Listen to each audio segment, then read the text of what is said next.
El portal informativo de Fundación para la Promoción del Altruismo, institución de asistencia privada, presenta El lado humano del periodismo, un servicio de anunciación, comunicación altruista, compromiso y servicio. Hola, ¿qué tal? ¿Cómo están todos ustedes? Me da mucho gusto saludarles. Esto es Anunciación TV y ahora nos vamos a España, donde nos recibe el autor Carlos Alberto Marmelada Sebastián con el libro Ciencia, Razón y Fe. ¿Cómo estás, Carlos? Buenos días. Buenas tardes en España. Buenas tardes, España. Perfecto. Buenos días a todo México. Encantado de estar con vosotros. Muchas gracias. Muchas gracias. Dime, la primera pregunta obligada. ¿Cuándo te decidiste a escribir este libro y por qué? ¿Ya has escrito otros libros anteriormente? Sí, efectivamente. Ya he publicado 4 libros. Uno de ellos es una novela sobre Juan Pablo II, la primera novela biográfica que existe en el mercado acerca de su santidad Juan Pablo II. Después un ensayo sobre Charles Darwin titulado Darwin el mono, y también una novela juvenil sobre Charles Darwin y un libro sobre evolución humana, ¿no? Entonces, en los temas de ciencia, razón y fe, pues llevo trabajando décadas. Es decir, que en realidad lo de ponerme a escribir este libro en los últimos meses es el fruto de muchos años de trabajo, de estudio, de investigación, y poner todos esos materiales de una forma ordenada, de una forma didáctica, a disposición de los lectores. Y dime, ¿qué sentiste en el contexto histórico, político, económico, mundial, la necesidad de lanzar ya todo el conocimiento adquirido a lo largo de los años? ¿O qué fue lo que te motivó para al fin sacar y compartir todo el conocimiento que ya tenías desde hacía mucho tiempo? Bueno, en primer lugar, una vocación personal, ¿no? Yo desde la época de mis estudios de bachillerato, preuniversitarios, ya quería ser profesor, y los profesores lo que hacemos es estudiar, investigar para poner nuestro conocimiento al servicio de la sociedad, ¿no? Que es una vocación, es un placer y también es un deber. Es decir, la sociedad ha invertido en nosotros, en las personas que hemos estudiado, pues ha invertido dinero y recursos que proceden de los impuestos de todos los ciudadanos, y por lo tanto los profesores tenemos el deber moral, las personas que estudiamos tenemos el deber moral de que nuestros conocimientos lleguen a la sociedad, ¿no? Lleguen a la sociedad de una forma clara y de una forma que pueda sumar y pueda contribuir a que nuestra sociedad mejore. Sin embargo, es el más reciente libro que has publicado, ¿cierto? Sí. ¿Y sí. ¿por qué decidiste antes los otros títulos? Bueno, hay circunstancias, ¿no? En concreto los 2 sobre Darwin, porque en el año 2009 se cumplía el bicentenario del nacimiento de esta figura eminente dentro del ámbito de la ciencia. Y bueno, ya 15 años antes empecé a trabajar de cara a esa fecha, ¿no?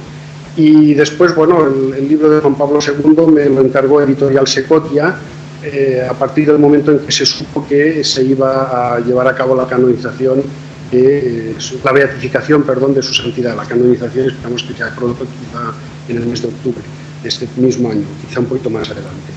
Entonces, bueno, me lo encargaron en enero de 2011 y me puse a trabajar en la novela sobre Juan Pablo II, pues a lo largo de todo el año 2011. Muy bien, muy bien. ¿Y qué te ha gustado más, el ensayo o la novela? Las dos cosas. La verdad es que, como te decía antes, son 2 herramientas, 2 caminos, 2 medios distintos para poner al servicio de la gente los conocimientos, las cosas, ¿no? Para poder contarle algo a las personas. El ensayo es de una manera y va para un público muy determinado, un público que quiere, pues digamos, explicaciones más arduas, más entrelazadas, más técnicas, ¿no? Y aunque también hay ensayos que son divulgativos, evidentemente, ¿no? Y la novela es otro medio de transmitir a veces esos mismos conocimientos, pero de una forma, digamos, mucho más, no más fácil ni más sencilla, sino más agradable, más grata, más ligera de llevar, ¿no? Quizá hay ensayos que, como libro de lectura antes de irse a dormir, pues costaría un poquito, y en cambio una novela, ¿no? Una novela pues te puedes poner a leerla antes de ir a dormir, 20 minutos, media hora, o puedes estar leyéndola con la televisión encendida, con gente alrededor hablando, y te vas enterando igualmente de las cosas, ¿no? En cambio, pues hay ciertos ensayos en donde requiere, pues a lo mejor el ir a una biblioteca a leerlo, o estar en una estancia de la casa en donde no te moleste nadie, ¿no?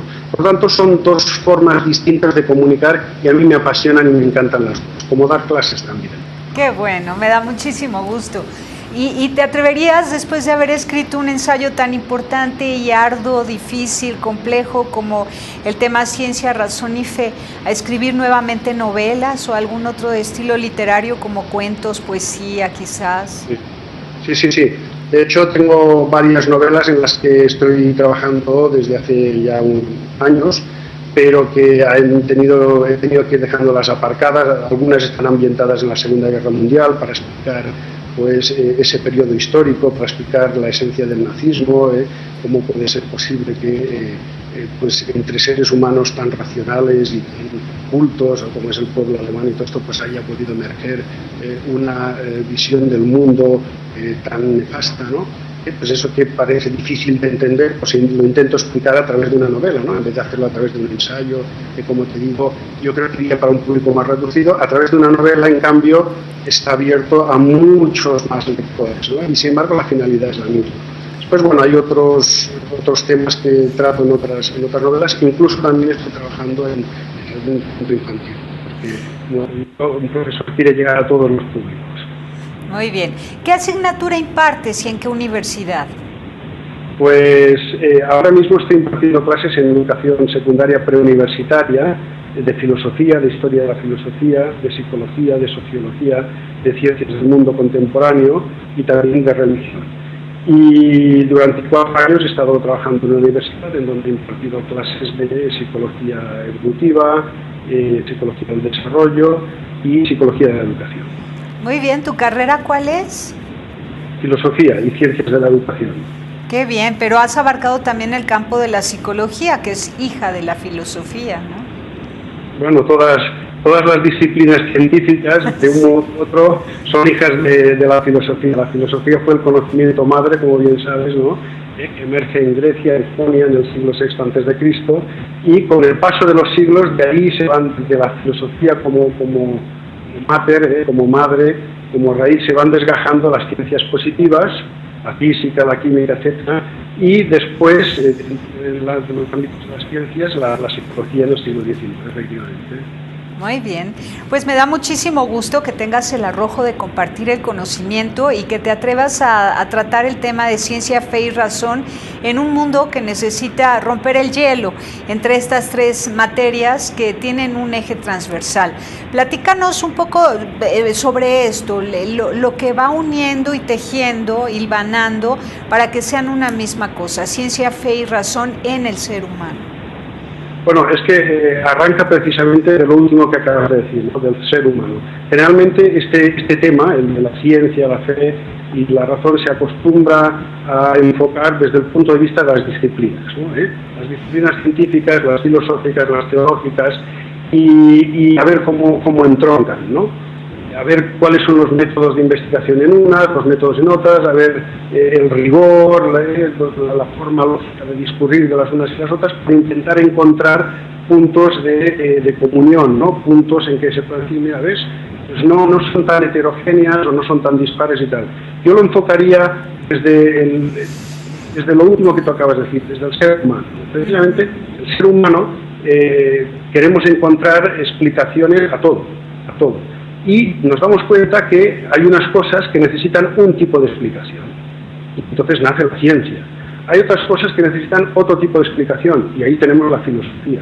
Y hay otras cosas que nos vemos obligados a darle otro tipo de explicación, mucho más profunda, mucho más radical, y entonces tenemos la religión, ¿no? Por lo tanto, la comunión entre estas 3 disciplinas, o sea, la capacidad, la posibilidad de poder decir que se complementan y que son compatibles, radica en la propia esencia humana, en la manera de ser los seres humanos.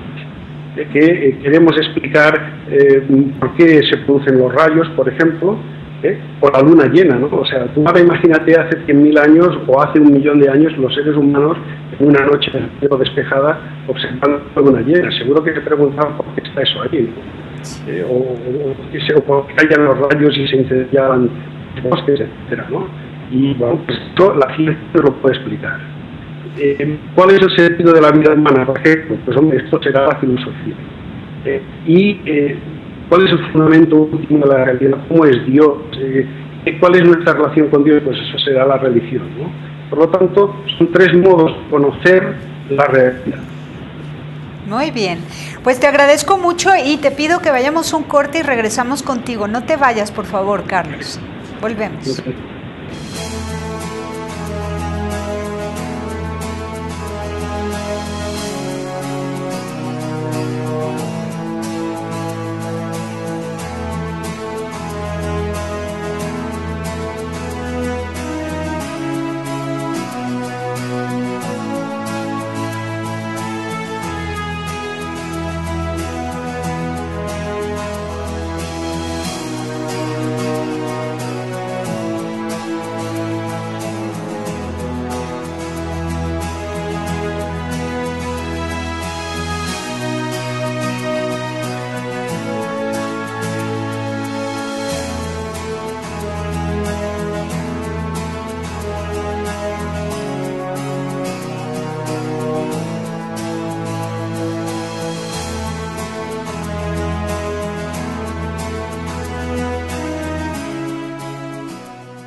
Continuamos contigo, Carlos. Yo pienso que el ser humano, cuando se descubre imperfecto y necesitado, acude a Dios. De hecho, esto lo hemos visto en todas las culturas. El ser humano en cualquier lugar del globo terráqueo y en cualquier época ha sospechado, descubierto, sentido la indigencia, la necesidad, la dependencia, la imperfección y ha aspirado a lo perfecto. De ahí que busca a Dios. Y sin embargo, en la medida que avanzan las ciencias y la tecnología, parece como si el ser humano se alejara o se privara de ese privilegio de descubrir lo trascendente. ¿Tú cómo lo ves y cómo lo presentas en tu libro? ¿Cómo expones esta parte del problema? Efectivamente, el desarrollo, el maravilloso, el espectacular desarrollo de las ciencias modernas a partir del siglo XVII, con un éxito tremendo que nos permite manipular la naturaleza, acomodarla a nuestros fines, a nuestros intereses, que nos permite pues, tener el estilo de vida que tenemos en el mundo occidental y que se está globalizando, está llegando a todos los rincones del planeta, genera un tipo de vida que es el de la sociedad capitalista, en donde bueno, pues el trabajo nos lleva muchas horas, y el consumo, ¿no? Digamos, trabajar para ganar dinero, para consumir en el ocio. Y entonces nos encerramos dentro de un círculo muy, digamos, muy mundano, en el buen sentido de la expresión, ¿no? Muy inmanente, que se diría un poco de forma más técnica. Y en ese gozar, en ese disfrutar de los bienes materiales que vamos adquiriendo a través de nuestro trabajo, pues nos olvidamos un poco de las causas trascendentes, nos olvidamos un poco de Dios, etc. El cansancio, el exceso de trabajo, el exceso de horas, las preocupaciones, ¿no? Pero bueno, no podemos, o sea, el ser humano no puede vivir de espaldas a Dios. O sea, de manera que, aunque la ciencia, a través de la tecnología, nos permita tener un mundo muy desarrollado, lleno de objetos que nos proporcionan mucho placer y mucho agrado. Por ejemplo, esta maravillosa conexión a través de Internet que podemos estar haciendo. Esto era impensable hace tan solo 30 años. No hace 300 o 3000. O sea, dentro del tiempo de nuestra propia vida, esto era, parecía ciencia ficción a quien se le pudiera ocurrir, ¿no? Sí. Pero eso no nos ha de hacer olvidar que la vida humana pues es limitada, tiene una finitud, ¿no? Y que, bueno, pues tenemos una ansia de inmortalidad y una ansia de justicia y una ansia de bien infinito, perfecto, ¿no? Y por lo tanto, la razón última explicativa de todo la podemos encontrar en Dios, ¿no? Y la ciencia y el desarrollo tecnológico ni sustituyen a Dios, ni lo eliminan, ni nada por el estilo, porque la ciencia se mueve dentro de unos límites, pues eso, intramundanos, y sirve para lo que sirve, explica lo que explica, pero ya está, tiene unos límites, ¿no? Que es un poco lo que se intenta explicar en el libro. Es una forma de conocimiento maravilloso, pero es limitada, es autolimitada, ella misma se limita. Claro, en todo caso explica lo que le antecede, explica lo que ya hay, lo que ya existe, lo que ya está y que no fue creado por la ciencia, ¿no? Y explica, exacto, y explica algunas de las cosas que existen, por ejemplo, explica, pues, no sé, ¿no? Si un tren sale de tal sitio a tal hora y va a tal velocidad, pues cuánto tiempo tardará en llegar a tal otro sitio, ¿no? Y cosas por el estilo, y lo que comentábamos antes, por qué se producen los rayos, por qué tal, ¿no? Cómo funciona una célula. Explica cosas maravillosas, pero no lo puede explicar todo, ni siquiera de las cosas que existen en la realidad que nos envuelve inmediata. Por ejemplo, el amor, ¿no? ¿Por qué nos enamoramos de esta persona? ¿Por qué actuamos así? Pues esto la ciencia no lo puede explicar, ¿no? Y ya no digamos pues cosas mucho más trascendentes. Aunque ahora hay algunos descubrimientos soberbios, que yo no soy científica, no sé, pero relacionan el tema del amor, la emoción, los sentimientos, el afecto, la atracción con cuestiones neurológicas, con cuestiones biológicas, con los líquidos del cerebro, en fin. Sí, por supuesto, ¿no? Pero bueno, es un intento. A ver, la ciencia tiene que intentar explicar las cosas, ¿no? Y eso es muy legítimo. Otra cosa es que lo consiga en ciertos temas, ¿no?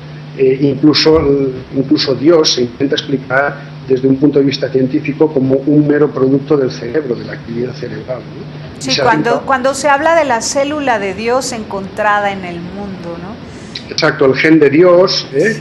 Y, pues en el cerebro hay uno de los capítulos del libro que se titula precisamente así, Neuroteología, Dios en el cerebro, en donde se hablan y se explican todas estas investigaciones y bueno, bien, son intentos que se hacen para poder explicar algo que desde un punto de vista científico es inexplicable, ¿no? Es cierto que cuando pensamos en Dios, pues se pueden hacer escáneres cuando se hace meditación, cuando se hace oración, cuando una persona pues dialoga con Dios de una forma profunda, recogida, etcétera, lo que se llama hacer oración, ¿no? Es cierto que hay áreas del cerebro que se activan, seguro, y eso lo revelan los escáneres, ¿no? Ahora, decir que Dios es el fruto de la activación de esas áreas del cerebro, claro, esto es un salto injustificado, ¿no? Cuando leemos, seguro que se nos activan áreas del cerebro, unas y no otras, y eso lo revelarían los escáneres, está estudiado. Pero eso no quiere decir que los libros que leemos sean el resultado de esas situaciones que se producen en las áreas de nuestro cerebro. No, los libros están ahí, están fuera de nuestro cerebro, los tenemos ante las manos, los vemos, los leemos. Es decir, que no tiene nada extraño que cuando hacemos, pues participamos de una una celebración religiosa, pues la misa o el rezo del rosario, o hacer oración, cuando hacemos algún acto de carácter religioso, no tiene nada extraño que unas partes del cerebro se activen en lugar de otras, ¿no? Pero eso no quiere decir que Dios sea un invento de estas partes del cerebro, como no lo es, como te decía, el libro cuando lo leemos y hay una parte del cerebro que está más activa que otra. Ahora, también hablando de esto, dicen que las personas que son fanáticas del fútbol, de los eventos deportivos, por ejemplo, se les activa la misma parte del cerebro que aquella que se les activa a los que son muy piadosos, fervorosos, que cantan, danzan y bailan a Dios. Entonces, ahí como que quieren confundir. Es que este es el problema, ¿no? Cuando la soberbia hace que se minimice el valor de la relación con Dios y solamente se manifiesten las expresiones neurológicas que aparecen cuando hay una emoción muy fuerte, como puede ocurrir con el deporte o como con la relación con Dios, sin que el deporte y la relación con Dios sean equiparables. Lo que sucede es que la emoción en el ser humano es tal por su afición al deporte que pueden aparecer el mismo colorido en el cerebro que cuando se hace oración, por ejemplo. Sí, pero mira, fíjate que en el mismo ejemplo que tú me has puesto, en esos estudios, digamos, sobre cómo son las reacciones emocionales en personas que asisten a un acontecimiento deportivo y se exaltan con él, y personas que hacen una actividad, hacen una práctica religiosa y se exaltan con ella, y que manifiestan pues unos parámetros similares en ciertas zonas cerebrales que se activan. Pero fíjate tú que cuando vamos a participar de una actividad deportiva y nos exaltamos con ella, los jugadores que están ahí haciendo ese deporte, el campo, etcétera, son cosas que existen realmente fuera de nosotros. Por lo tanto, cuando se hace una actividad religiosa, pues Dios existe realmente fuera de nosotros. De todas formas, hay que tener en cuenta que la forma de vivir la religión es muy distinta. Hay muchas formas de vivir la religión, ¿no? Hay formas fanáticas, hay formas más exaltadas. Sin embargo, el 99% de las personas vivimos la religión de una forma pues tranquila, normal, cotidiana, sencilla. Es decir, nuestra relación con Dios es pues eso, como la relación de un hijo con su padre, ¿no? Por lo tanto, es, digamos, la forma normal, por decirlo de alguna manera, de vivir la religión. Es la forma real, porque además Dios no está fuera de nosotros, está dentro, ¿no? Y en una relación íntima con Dios, que además también está en el otro que está frente a ti, en el otro que está a tu lado caminando. Entonces, bueno, es diferente. Y es cierto, la euforia puede expresarse en una proyección en pantalla de una conexión de electrodos en el cerebro para poder determinar qué está pasando en el cerebro cuando uno está sintiendo una emoción intensa, pero independientemente de cuál sea el objeto que le provoque esa emoción. Vamos a un corte y seguimos contigo hablando de ciencia, fe y razón, porque además eres el primero, me parece, que agrega ciencia. Normalmente se habla de fe y razón en las discusiones filosófico-teológicas, pero tú agregas ciencia y esto me parece muy interesante. Volvemos contigo.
Carlos Marmelada, seguimos contigo.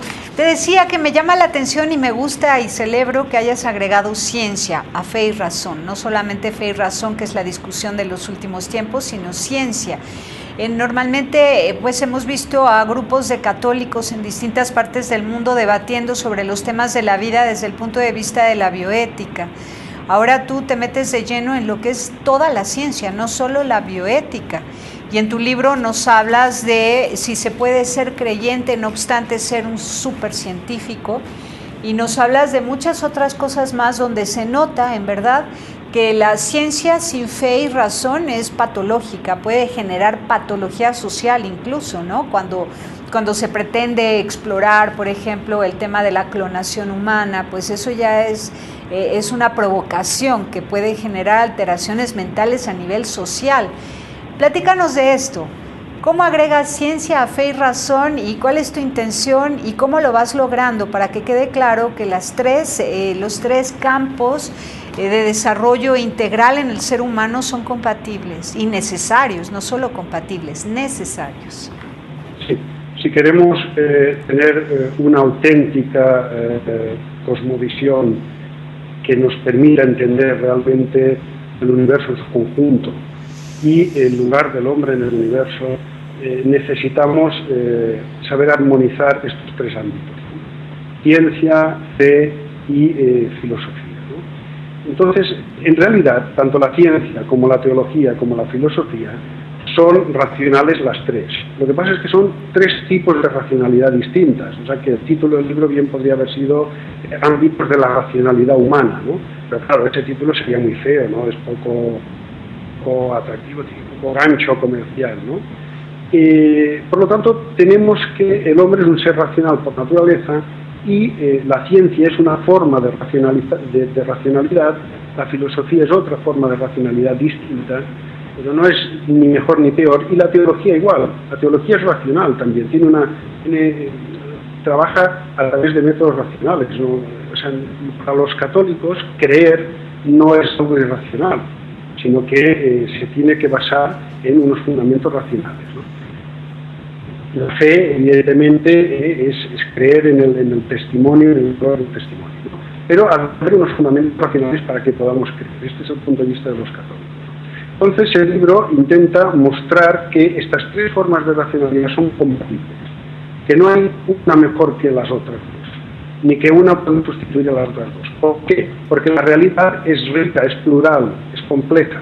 Y si queremos entender toda la realidad, necesitamos poder llegar a todos sus recovecos, y eso, hay recovecos que requieren un tipo de racionalidad para poder ser estudiados y entendidos, y otras cosas requieren otro tipo de racionalidad para poder ser estudiada y entendida. Entonces, la armonía de esos tres tipos de racionalidad es lo que nos da lo que hemos llamado auténtica sabiduría, poder entender verdaderamente qué es la realidad y qué lugar ocupa el hombre en ella, ¿no?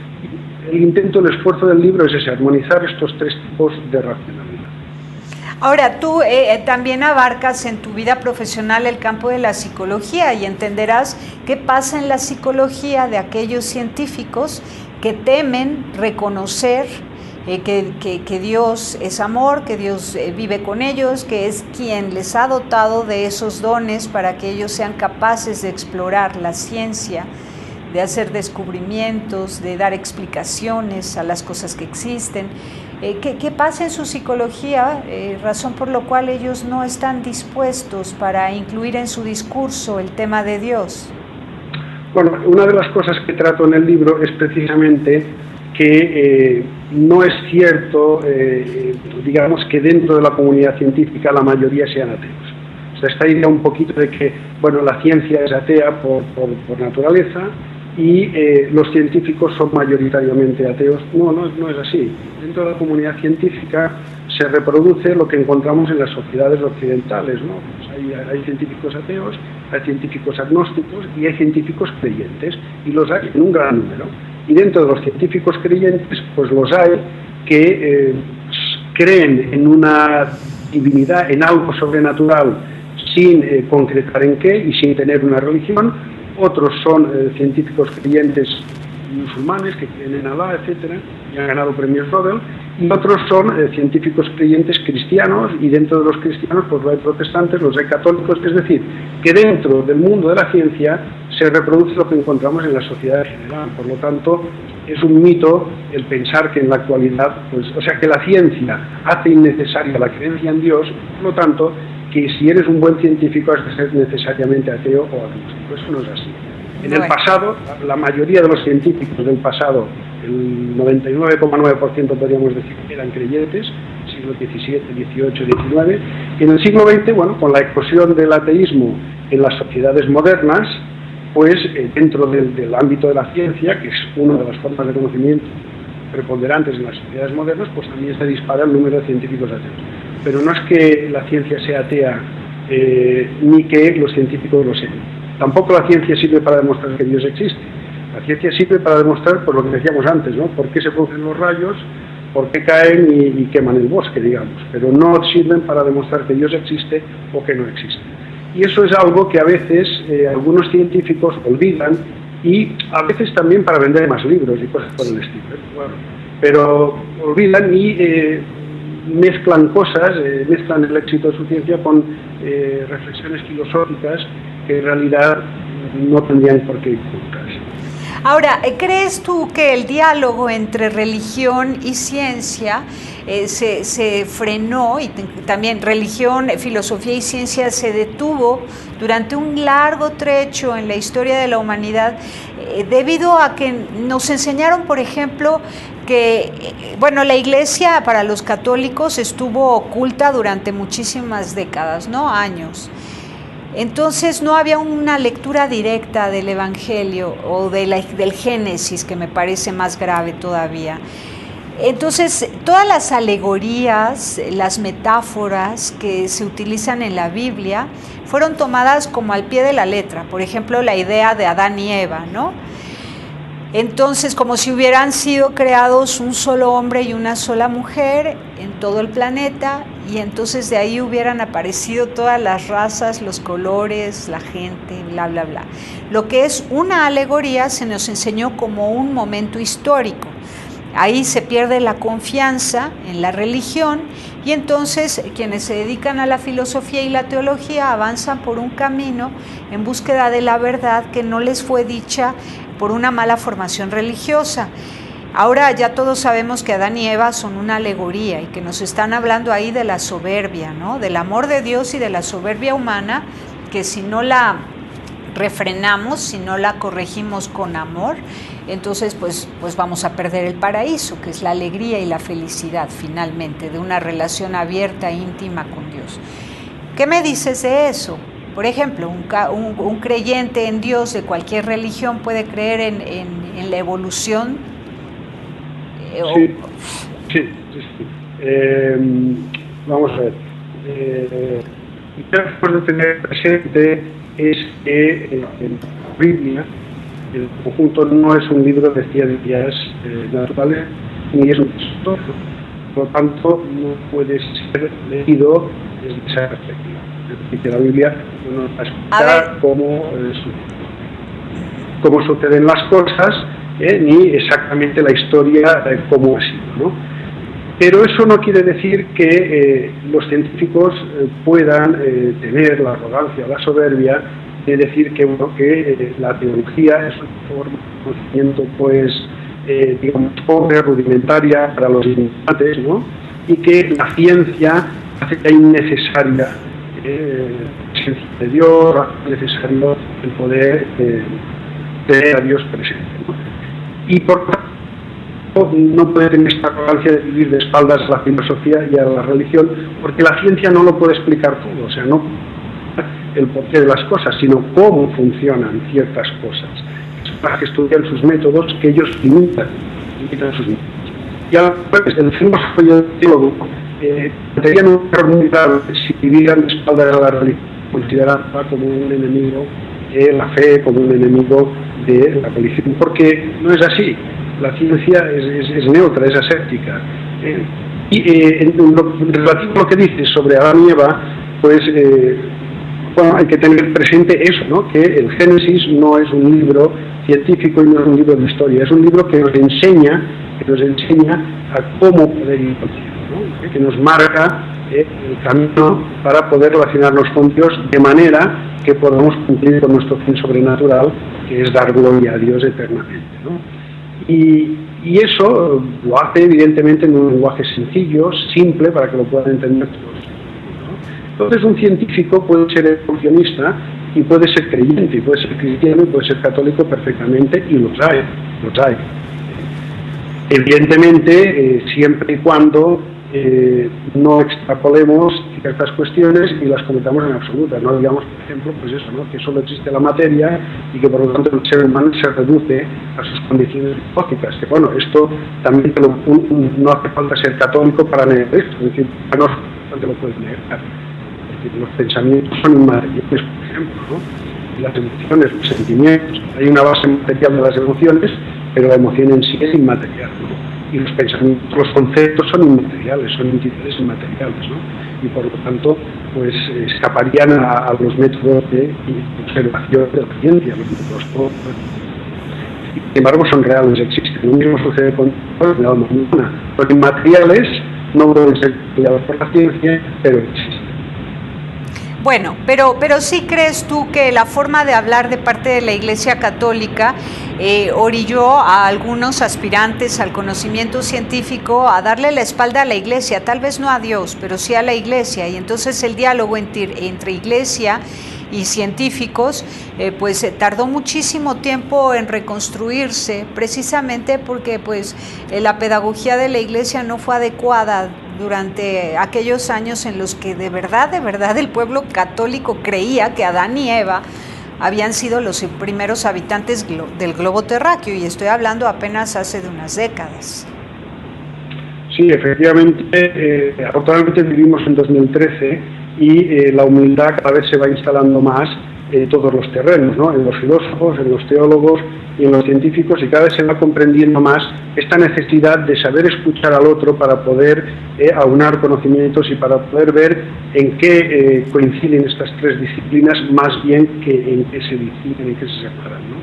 Y entonces, bueno, en el terreno que tú me planteas, pues la cuestión sigue ahí abierta, es decir, la ciencia nunca podrá demostrar que existió, digamos, Adán y Eva, que existió una sola pareja a partir de la cual se generó toda la humanidad y que fue pues, directamente creada por Dios, etcétera, etcétera. Pero es que tampoco es eso lo que pretende proponer el Génesis bíblico, ¿no? Si te fijas, cuando habla de la creación de Adán, lo que nos está diciendo es que Dios hace al hombre a partir del barro, ¿no? Evidentemente estamos ante una alegoría, el barro, ¿no? ¿Qué puede ser el barro? Pues puede ser perfectamente una determinada especie de Australopithecus o una especie de homínido todavía no descubierto, ¿no? Lo que sí que nos revela la Biblia es que la aparición del hombre no es un proceso puramente material, sino que, digamos, interviene Dios en este proceso, infundiéndole el alma, infundiéndole pues, las cualidades espirituales, ¿no? ¿Cómo hace eso? La Biblia ahí dice que a través de un soplo, de un soplo divino. Bueno, en realidad estamos ante otra metáfora, otra alegoría. Pudo ser perfectamente porque desde un principio, y esto es pura especulación, pero pudo ser perfectamente que desde un principio Dios pensara en crear un universo en que en determinado momento se formara el planeta Tierra, la vida y la aparición del hombre, y que el hombre incluyera estas cualidades espirituales y esto estuviera recogido en las leyes de la naturaleza que rigen el universo. Podría ser una posibilidad, pero hay más, hay otras posibilidades. El caso es que lo que la Biblia nos hace referencia es que Dios existe, Dios es creador, tiene una relación especial con el hombre, y eso es lo verdaderamente importante desde un punto de vista religioso. Desde un punto de vista científico, lo importante es intentar averiguar cuándo podemos identificar los primeros humanos, cómo, etc. Muy bien. Bueno, aquí en México estamos hechos algunos de maíz, no de barro, de maíz. Otros están hechos de chocolate. Otros son sacados de las rocas de las altas montañas. ¿Cómo la ves? Son los mitos de autotonía que sí. Planeta, pero que reproducen esta idea que te acabo de describir, ¿no? Es claro, decir, precisamente. claro, utiliza un material preexistente. Por lo tanto, esto es una idea que casa muy bien con el concepto de la evolución biológica.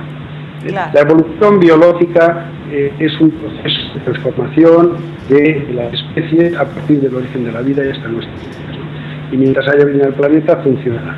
Pero la evolución no se contrapone al concepto de creación, ni lo elimina, ni lo suprime, ni lo vuelve innecesario. Al contrario, la evolución presupone el concepto de creación. Solo puede evolucionar aquello que existe, es decir, aquello que ha sido creado, ¿no? Por eso en el libro se empieza hablando de cosmología, se empieza hablando del origen del universo, se empieza hablando de todas las teorías cosmológicas.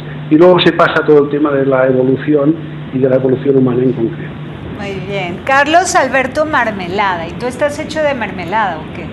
Sí, soy dulce. Bueno, enséñanos la portada de tu libro y nos vamos, para que la gente lo pida a Editorial Secotia a través de Criteria Club. ¿Lo tienes ahí? No, no lo tengo aquí. ¿Lo tenemos acá en pantalla? Ya os podríamos... Bueno, ya lo han estado pasando a lo largo del programa en los cortes. Te agradezco muchísimo por haber estado con nosotros y un abrazo muy fuerte, Carlos. Pues mira, un abrazo muy fuerte para todo México, el agradecimiento es mío y les deseo que les vaya todo muy bien, a todo el país y a vosotros en especial. Muchas gracias. Voy a dar tu nombre completito nuevamente para que te busquen en internet. Carlos Alberto Marmelada Sebastián, el último libro, el más reciente, porque no será el último, Ciencia, Razón y Fe, de Editorial Secotia, y en México se compra a través de Criteria Club. Muchísimas gracias, un abrazo fuerte. Un abrazo para todo México y muchas gracias. Gracias, saludos, hasta luego. Pásela bien haciendo el bien, hasta la próxima. Sí hay soluciones. Aquí, en el portal informativo de Fundación para la Promoción del Altruismo, Institución de Asistencia Privada. El lado humano del periodismo. Un servicio de anunciación, comunicación altruista. Participa en Facebook. En Todo México Somos Hermanos. Y síguenos en Twitter, @TodoMéxicoSomos.